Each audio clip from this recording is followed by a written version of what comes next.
Alright, I did forget to make an intro, but today we're going to the Cold War nation of Tunisia against France, their past colonial overseer. So basically, we're going to just go to Tunisia and ask the question, did France and Tunisia actually have a war? And the answer is yes. So basically, Tunisia was actually part of French West Africa, mostly French Berber Africa, which is a part of Africa which has the Muslim-ish majority nations like Egypt, Algeria, stuff like that, especially Algeria, and that would pop in again. But all you have to know is, well, you have to watch the video to find out. So without further ado, ladies, gentlemen, and MB, enjoy this recording that should have been done a while ago, but did not. I'll probably edit out that cough and enjoy. Learn something.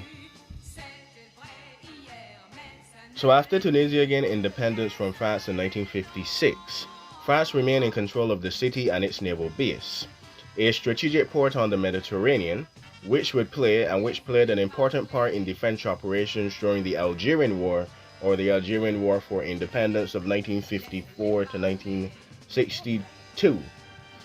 France had promised to negotiate the future of the base, but had yet to do so, had so far refused to remove it.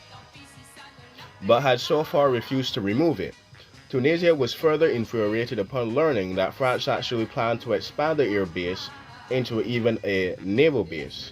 And expand an air base it was a naval base, and then they tried to expand it with an airfield, so air base, cool. In 1961, Tunisian forces surrounded and blockaded the naval base in hopes of forcing France to abandon its last holdings in the country, or at least kind of bring it to the peace table talks at least. After Tunisia warned France against any violations of Tunisian airspace, the French definitely did not send a helicopter, and defiantly sent a helicopter to the airspace that was a no-fly zone. Tunisian troops responded by firing warning shots at the helicopter. In response to the blockade, 800 French paratroopers were sent by the French to show a sign of force and to show force. However, when the transport planes with the paratroopers landed on the airfield, Tunisian troops engaged with them with targeted machine gun fire. In response, French jets supported by troops armed with 105mm howitzers attacked the Tunisian roadblocks and blockades, destroying them completely. French tanks and armored cars then rolled into Tunisian territory and fired into the town of Ferryville, killing 27 soldiers and even civilians. The following day, the French launched a full-scale invasion of the town of Bizerte, or Bizerte.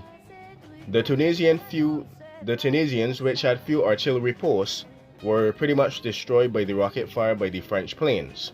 Tanks and paratroopers penetrated into the city from the south, while Marines stormed the harbor from landing craft.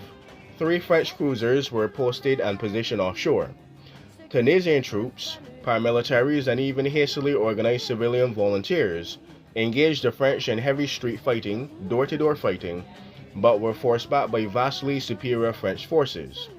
The French overran the town by the 23rd of July, 1961. Now, initially, the United Nations were unable to carry out any sort of suitable action against the French, because Tunisia was technically there was no agreement to actually do it. It was vague promises, so it wasn't like the French were overstaying their stay. It was technically still French sovereignty, but then they attacked Tunisia, which I believe by this point was independent, right? Tunisia gained independence in 1956, so 61 is like 4 to 5 years into independence. So the United Nations were in a tricky spot where they invaded, but the Tunisians kind of invaded technically French sovereign land. So and all of this stuff, which I try to explain, which angered the Tunisian authorities. The French finally handed Bizerte on the 15th of October 1963, after the conclusion of the Algerian War just a year prior. See, I told you we will give it back. All you had to do was what a yarn. There was nothing. All you had to do is what a yarn. This is your territory, but I just told you one more yarn. But you did not listen to me. Bonjour. No, au revoir. Oh my gosh. And that is how the French kind of attack themselves and their former colonies. But it is what you do when you're a colonial power at this point in the game. But during the Cold War, we were not really about that colonialism stuff. That was kind of on base. That was kind of on base and red pill, instead of being independent, which is base and blue pill. But anyway, I hope you enjoy that one. A bit louder. No mistakes really. So pretty much straight out the gate. And I hope you enjoy your first years of 2020. Just a short one to see where I'm going. And from there, we'll call it a day. Work is going pretty good so far. 2 days is really great because you don't really have that dread of going back to work every day. It's like, yes, I'm excited to go to work and then come back home, and then a day for Tuesday, and then I'm excited to go Thursday, make sure everything is good, and then I'm basically done for the rest of the until next Tuesday. So it's a very interesting cycle. But with that said, there might be a third day, but I'm not too sure when. Statistically, we have been on the downward trend, but not really gonna expect any more lockdowns per se, but opening stuff would probably be a little bit more time, especially with precaution. They're still painting on stuff, so you know it has to be sort of finished, but at the same time, everything is not in there yet. So I'll give it like to the end of January. Hopefully by March I should be doing the thing that I want, because remember, this is just to get out of the house at this point. But anyway, enough real life stuff for the Tunisia video aside. I do hope you enjoyed. I do hope you learned something, and until next time, learn something.